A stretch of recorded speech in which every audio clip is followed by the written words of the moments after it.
The state of the Ukraine, a country that started defending itself. No. Retake. State of the state for Ukraine.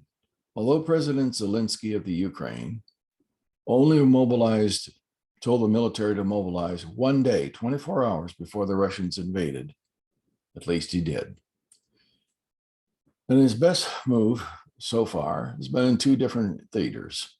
One, he stayed out of the war and let the military run the war, which is probably one of the reasons, which is no doubt one of the reasons they've been so successful.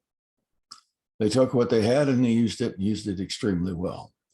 Zelensky has been on another battlefield. That battlefield is world opinion. And he got the Europe to pour resources into the Ukraine that I would not have thought was possible.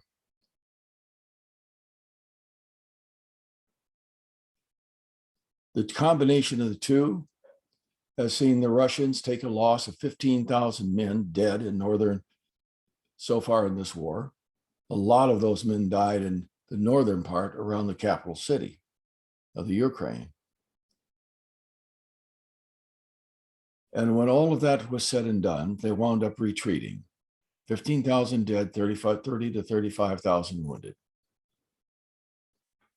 The great image and myth of the invincibility and invulnerability of the mighty, powerful Russian military has been exposed. The egg dropped out of the tree and it broke on the ground. There's your Humpty Dumpty.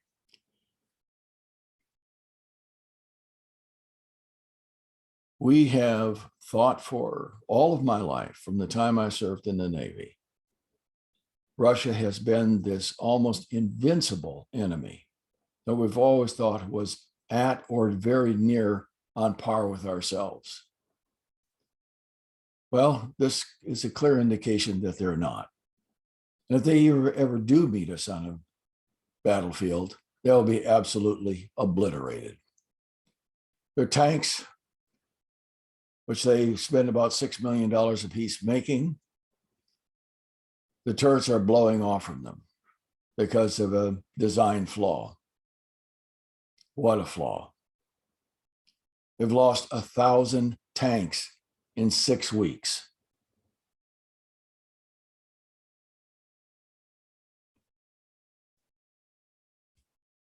With them now having pulled out because they cannot find victory in Kiev, they cannot make the capital succumb at this time.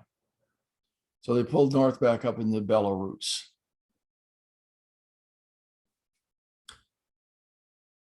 When they're finished with their recovery and getting their new vehicles, and they left another 1,000 tanks and other equipment behind them, they'll be swinging over to the eastern area. As far as they're concerned, what they've told the world is they achieved their objective of driving the Nazis out of the Ukraine. A little late. There weren't any of them left since 1945, some 70 odd years ago. But that's the pablum they're feeding their people. Now, the Donbass region, they're struggling in. But with the combined force of what they have now, the death of at least 7 of their field generals, and probably 2 more have died as well, and a Navy admiral. It's important to remember that their officers aren't replaceable, not of that senior grade. And without going in too much detail, they're simply not replaceable. After 1985, they weren't bringing them up anymore, but that's it for another time. In the East, they can hold, they can take that. If we stop sending supplies to the Ukraine, which I'm sure that we're going to continue to do so. All of Europe will. They'll cross their fingers because the Russians are going to bring everything that they've got. Putin cannot look bad. But since they achieved their first objective, now they're going to secure the Donbass region, which are quote unquote breakaway republics. It'll take everything they've got to do it, but they can get it done. The fools and the missed missions and the corruption will start getting swept away. Putin is absolutely ruthless. The last war he engaged in ran for 9 years plus, almost 10. And this will be another grinding long-term war. But there are about 44 million people in the Ukraine, given that 4 or 5 million leave the country and the others are pushed to the west. Russia will still have what it wants. It'll have the Donbass region. And they have also swept her down around through the south. But they haven't been able to take the biggest port of all, Odessa. But that's something for another nice discussion. The long and the short of it is, Russia made a series of errors and mistakes in the past, and all of those have come back to bite them. It started in the year 1985. This is why history is important. In 1985, because they were pinched for money and they had to wanted to cut something down. What did they cut? They cut education. Following high school education in Russia is a period where you go off to technical schools where you're trained for another 5 years. And people in the technical schools often go on to universities, or they go into an apprenticeship program after that, but they're really ready for it.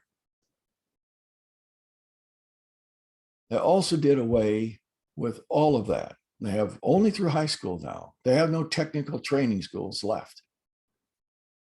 That was a decision that was made. Cut education. When you do that, you kill the future. Right then, it saves you money. I've also had a major reversal in their population.